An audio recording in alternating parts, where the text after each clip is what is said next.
Hey, how's it going, guys? Andrew Malik here, and I am back with another discussion video. I know I've done like two discussion videos back to back, and I promise I will get to some more content soon, but this is one more topic before I change up the category of content. I'm gonna see if I can do another how to draw tutorial or something. Alright?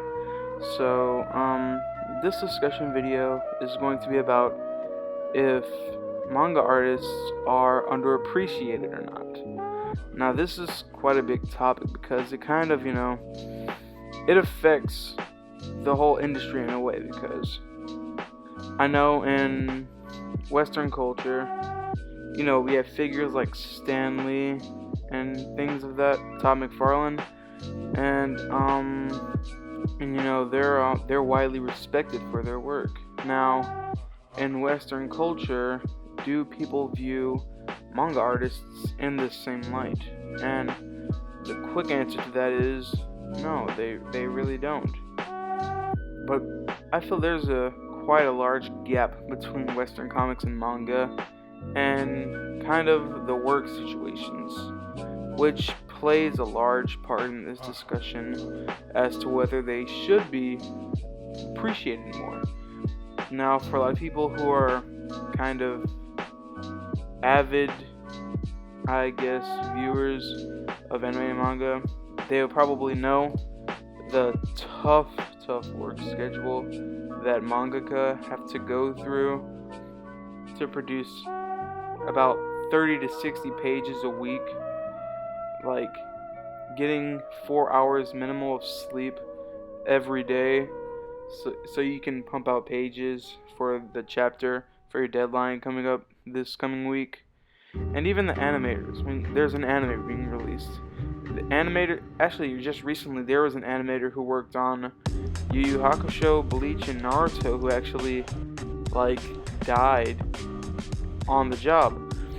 And so the question that if they should be more appreciated, I would say yes, most definitely they should be more appreciated, because I know that there are a lot of people who want to become manga creators, and to a lot of Westerners the style kind of looks childish, or they have some sort of very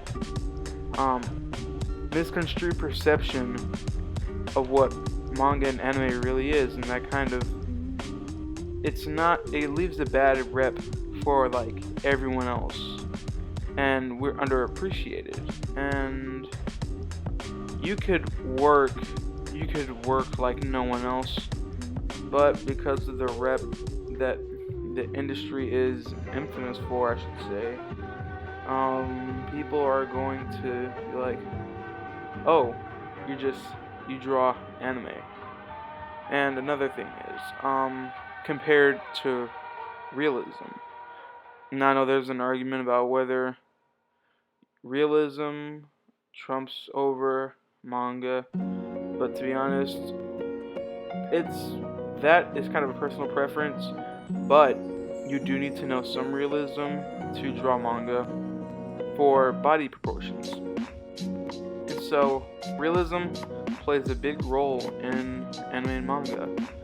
But is it harder to draw than anime and manga? Yes and no, because of course realism, great amount of detail. You need to really know your stuff if you want to be very realistic with your style. But for mangaka who have to work on a tight schedule that they have, which is insane, weekly 30-page chapters, sometimes even color. I hear that the color pages are nightmares, and they are a lot of them have health issues, like Yoshihiro Togashi, the creator of Hunter x Hunter, also very known for taking hiatuses because of his back problems.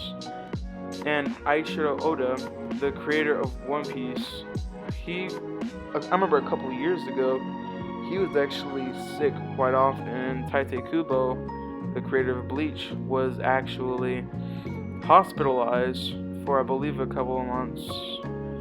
And it's because of is because of their work schedule and how they have to reach their deadlines by a certain amount of time. Assistance or without assistance, it's still a heavy workload, and you can't really push that fact aside when you're comparing who has it worse, because like they're actually kind of like losing health just to provide readers with entertainment. That's basically what it is. They're trying to provide with entertainment. They're losing their lives doing it. I know some artists barely even go outside because of how much they just have to draw. It's like, I have to keep drawing or else I'm going to let the readers down. Things like that. And so I'm pretty sure in Japan it's known. I mean, an animator just died earlier this week, so they know the conditions of the anime manga industry. They know how hard these people work to provide entertainment.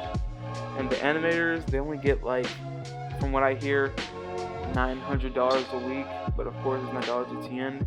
So convert $900 into yen. I mean, not a week, but a month, you know what I'm saying?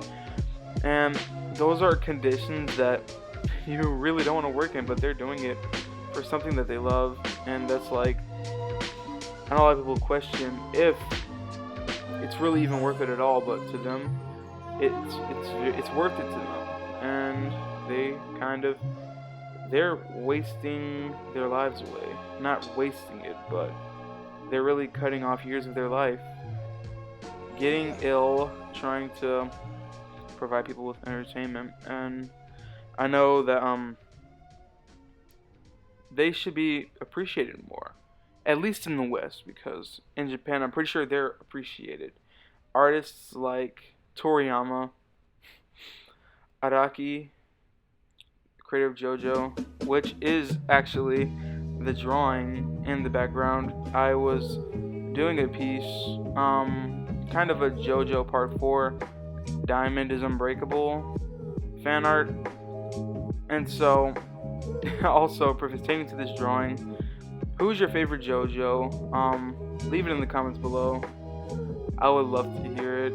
Personally, my favorite is between Jotaro and Joseph, but that's neither here or there. It's just, something a little fun. But speaking of which, actually, there are some artists who actually are really appreciated inside and outside of Japan. People such as Miyazaki. Of course, you know the dude, famous for the Ghibli films and such things like that, and Hirohiko Araki, because if I'm not mistaken, actually he was a designer for Gucci fashion actually. So yeah, that's something interesting. But the industry as a whole, do you feel they need to be more appreciated? Are they underappreciated, or do you feel like we're kind of fine where we are, I like to hear your thoughts in the comments. If you like this video, please drop a like and subscribe to the channel if you're new. And if you're a returning subscriber, please stick around. I have much more content to offer. Please follow me in my social media, my Instagram at Andrew Malik. And yeah, that's all I have for this video. I hope you enjoyed it. I'm Andrew Malik, and I'm signing out. Peace.